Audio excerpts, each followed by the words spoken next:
Abdul Hadi dan beliau-beliau orang-orang yang sudah mendahului kita, ikhwan dan akhwat.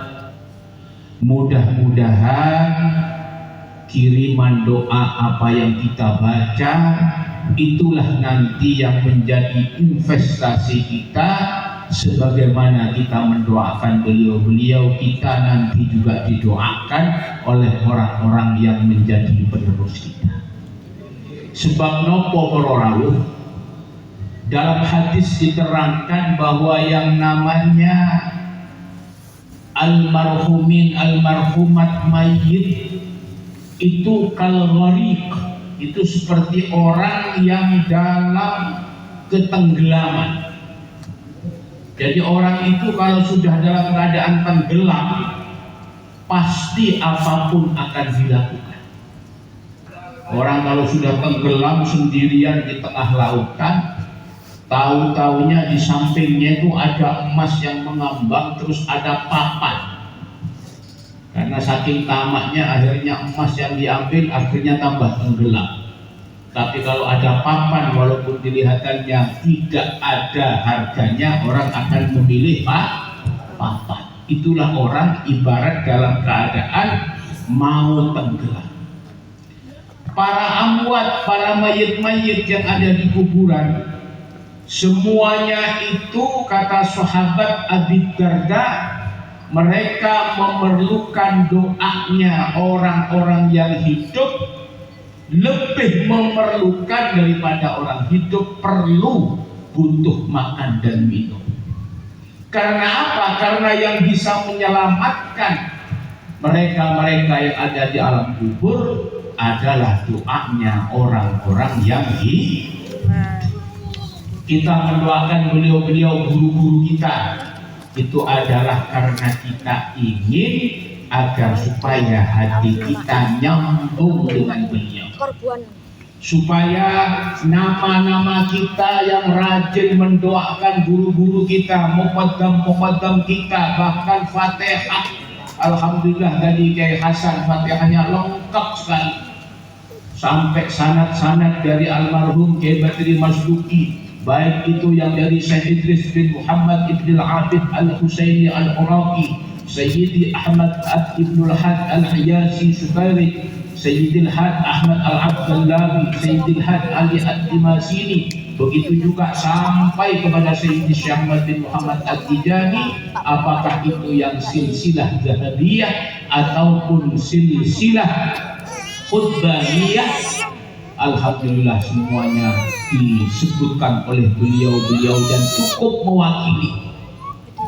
Sebab begitu kita sering nyambung dengan guru-guru kita, kirim Fatihah, otomatis nama kita dikenal oleh beliau-beliau. Bahkan karena saking seringnya kita kirim Fatihah kepada Syekh Ahmad, kepada baginda Rasulullah sallallahu alaihi wasallam, ibarat orang yang ingin mengukir nama kita yang selalu kirim Fatihah dalam hati beliau-beliau para aulia dan baginda Nabi Muhammad sallallahu alaihi wasallam. Makanya dikatakan oleh waliun min auliyaillah bahwa nanti di hari kiamat ittala'allahu ala qulubi awliyaihi, Allah itu nanti akan membuka setiap hati para wali-walinya Allah. Fa idza wajada ismaka fi qulubihim, maka jika nama kita ada di antara hati para aulia-aulia Allah, niscaya Allah akan mengampuni, memaafkan dosa-dosa kita. Kita yakin Ikhwan Tijani ini tidak kurang 3 kali bahkan 5 kali kirim Fatihah kepada guru-guru kita, kirim Fatihah kepada Sayyidi Syekh Ahmad bin Muhammad at-Tijani dengan harapan mudah-mudahan nama kita terpatri, terukir, tercatat di dalam hati beliau-beliau, sehingga Allah mengampuni dosa-dosa kita. Sementara beliau-beliau yang kita kholi, orang-orang yang makomnya sama dengan kita, sesama ikhwan, sesama muridnya Sayyidi Syekh Ahmad bin Muhammad At-Tijani radhiyallahu anhu, adalah bentuk ukhuwah, tanggung jawab, bahkan kewajiban kita untuk kirim doa agar supaya kita mendapatkan ampunan dari Allah dan kita juga diampuni oleh Allah Subhanahu wa taala. Makanya di dalam hadis-hadis yang lain diterangkan, begitu orang-orang yang di alam barzakh itu mendapatkan doa dari orang-orang yang hidup, betapa bergembiranya, berpesta poranya beliau-beliau. Karena apa? Karena kaget. Tahu-taunya di alam barzakh makom dan pangkatnya diangkat oleh Allah Subhanahu wa taala. Anna li hadza, wahai malaikat, pangkat dari mana ini? Dijawab oleh malaikat, bistighfari waladika laka. Itu karena istighfarnya anak kamu, keluarga kamu, saudara-saudara kamu, baru istighfar. Apalagi doa Fatihah, hailalah, wadifah dikirimkan, kita sambungkan untuk beliau-beliau, niscaya akan mendapatkan pangkat yang luar biasa dari Allah Subhanahu wa ta'ala. Nah, ini pelajaran bagi kita, bagaimana agar supaya kalau kita ini ingin mendapatkan keutamaan-keutamaan yang seperti itu, monggo mulai sekarang dibiasakan orang-orang yang ada di sekeliling kita, baik itu saudara-saudara kita, keluarga kita, putra-putri kita, bahkan para tetangga kita. Ayo, kalau ada kegiatan-kegiatan yang berhubungan dengan Thariqah Tijaniyah, monggo kita ajak bersama-sama. Saya itu, para ikhwan, kira-kira 3 minggu yang lalu saya kebetulan ada di Kerasan, wadifah hilalah hari Jumat dengan beberapa ikhwan. Terus setelah itu saya keliling 10 hari ke Jawa Tengah sampai Jakarta sampai Garut. Begitu saya pulang lagi ke Kerasan, tahu tanya ada ikhwan yang waktu hari Jumat itu bersalaman dengan saya, ternyata beliau sudah almarhum.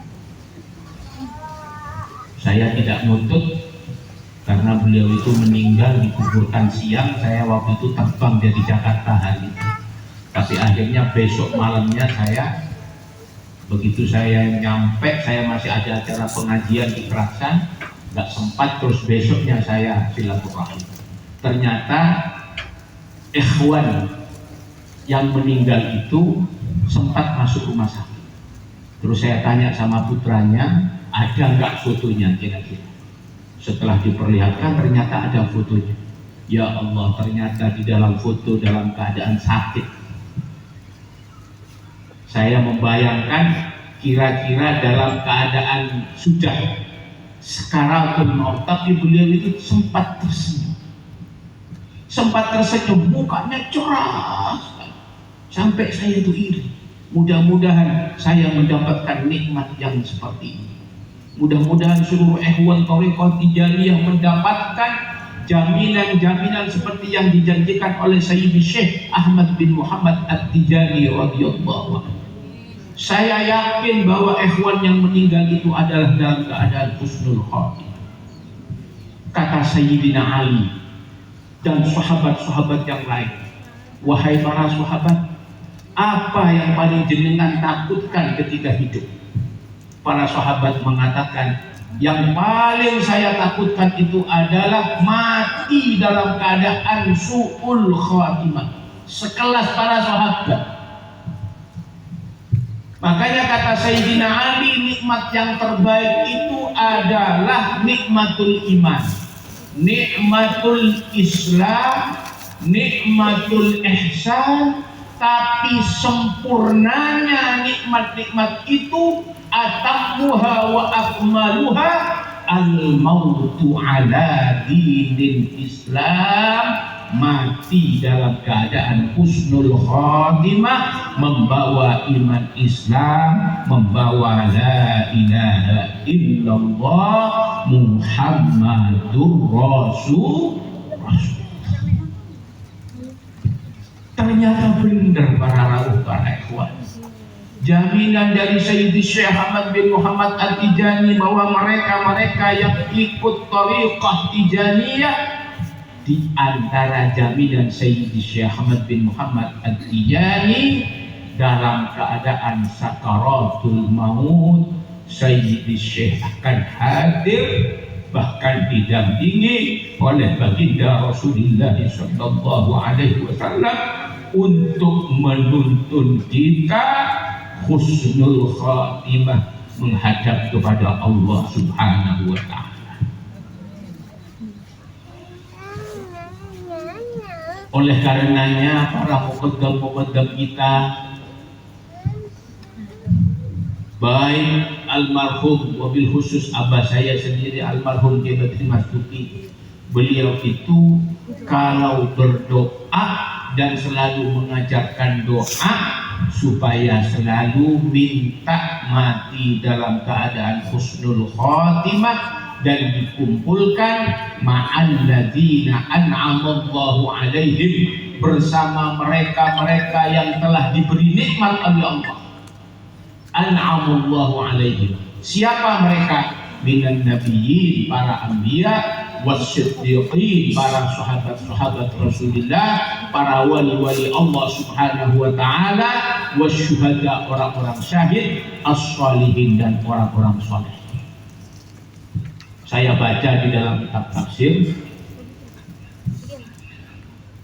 asbab turunnya ayat ini adalah karena ada salah seorang sahabat Rasulullah Shallallahu Alaihi Wasallam namanya Thauban. Sahabat Thauban niki para rawuh, tiang ini tiang biasa. Bahkan disifati beliau itu bukannya orang ganteng, rada ireng titik, bahkan rada